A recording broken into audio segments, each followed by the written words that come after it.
On December 4th, 1872, a merchant brigantine was found abandoned in the middle of the Atlantic. Her crew, gone. Her cargo, untouched. And her mystery, eternal. The ship was the Mary Celeste, and her story is one of the sea's greatest and most enduring enigmas. To this day, it haunts the annals of maritime history, a chilling reminder of the ocean's vast, unknowable power. Our story begins not in the fog-shrouded emptiness of the open ocean, but in the bustling, optimistic heart of New York City. The year is 1872. The industrial age is booming, and the sea is the highway of global commerce. Dock workers load cargo, sailors shout their goodbyes, and the air is thick with the smell of salt, tar, and adventure. Amidst it all, a newly refitted brigantine, the Mary Celeste, gleams under the autumn sun. She is ready. At her helm is Captain Benjamin Spooner Briggs, a respected, sober, and experienced mariner. This voyage is special. He is joined by his wife, Sarah, and their bright-eyed 2-year-old daughter, Sophia. For them, this isn't just a business trip. It's a family adventure. 7 hand-picked crewmen, known for their skill and temperament, complete the ship's company.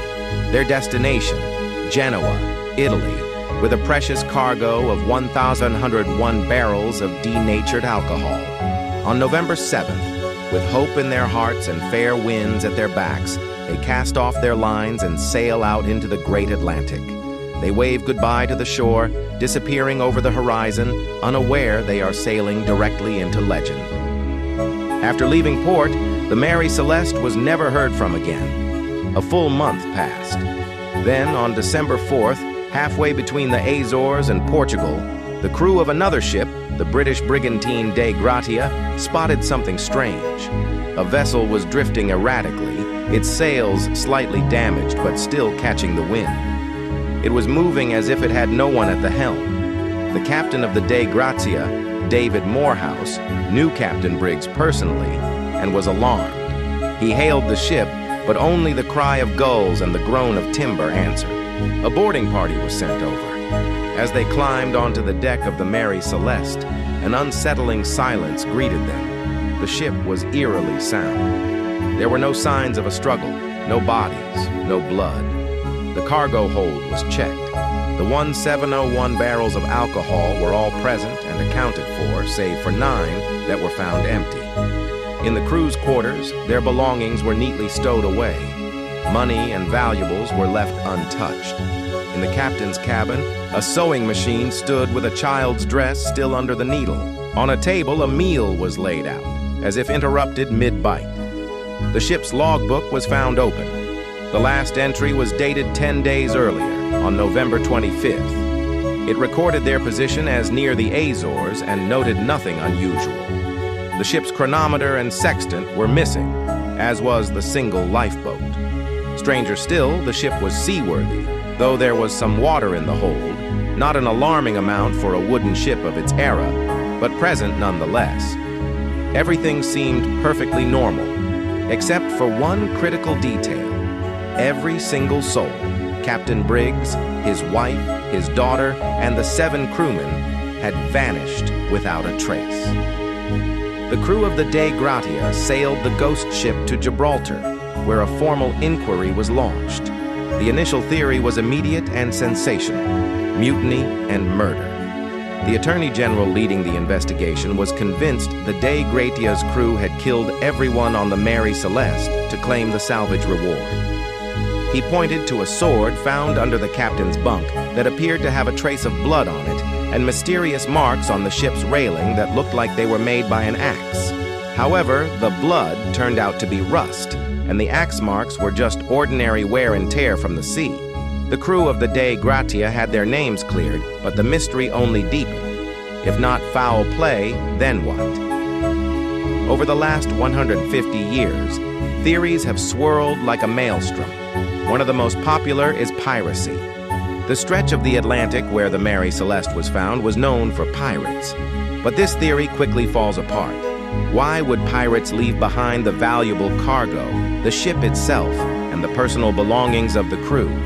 Piracy is about profit, and there was no profit taken here. Perhaps it was a mutiny from within, the crew rising up against Captain Briggs, but Briggs was known as a fair and competent captain.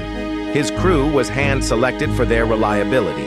There was no evidence of a struggle, and it makes no sense for a mutinous crew to abandon a perfectly good ship in the middle of the ocean. Where would they go in a small lifeboat? Natural disasters have also been proposed as the culprit. A rogue wave or a sudden violent storm could have washed everyone overboard, or perhaps a seaquake, an underwater earthquake, could have spooked them into abandoning ship. A waterspout, a swirling column of air and water, might have appeared suddenly, threatening to capsize the vessel. In a moment of sheer panic, did Captain Briggs order everyone into the lifeboat, intending to return to the ship once the danger passed, only for the line to snap, leaving them stranded as their ship sailed away without them? This scenario seems plausible.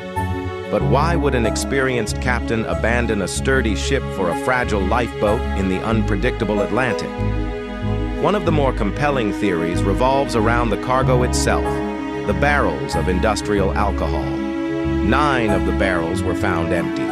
These 9 were made of red oak, which is more porous than the white oak used for the other barrels. It's possible that alcohol fumes leaked from these barrels, building up pressure in the hot, enclosed cargo hold. Captain Briggs, fearing an imminent explosion, may have ordered the hatches open to ventilate the hold.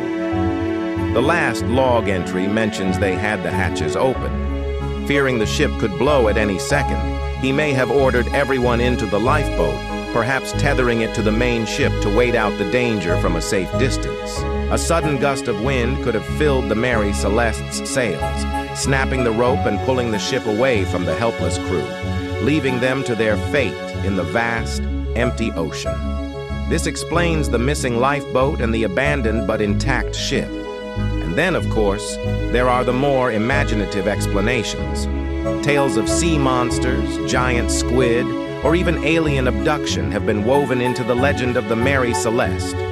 These ideas capture our fascination with the unknown, suggesting that perhaps forces beyond our comprehension were at play. While they make for fantastic stories, they remain firmly in the realm of speculation, with no evidence to support them. Even after more than a century and a half, the fate of those aboard the Mary Celeste remains unsolved. No bodies were ever recovered. No wreckage from the lifeboat was ever found. All that was left behind was the silent, empty ship, a floating tomb holding a secret the ocean has never given up. The story became a sensation, inspiring books, articles, and countless debates that continue to this day. The ship itself was considered cursed, and after changing hands multiple times, was deliberately run aground and set on fire in Haiti in an insurance scam. But even then, the sea refused to claim her completely. The wreck didn't burn as planned. The Mary Celeste represents the ultimate maritime mystery. It's a story where the clues only lead to more questions. It taps into a fundamental human fear, the fear of disappearing without a reason, of being swallowed by the vast, indifferent wilderness of the sea. Was it a simple, tragic miscalculation, a freak natural event, or something else entirely? We may never know for sure. The 10 souls who vanished that day took the answer with them. If you love unraveling real mysteries that time has tried to forget, make sure you subscribe and hit that notification bell. We've got more haunting stories from history coming your way. Thanks for watching.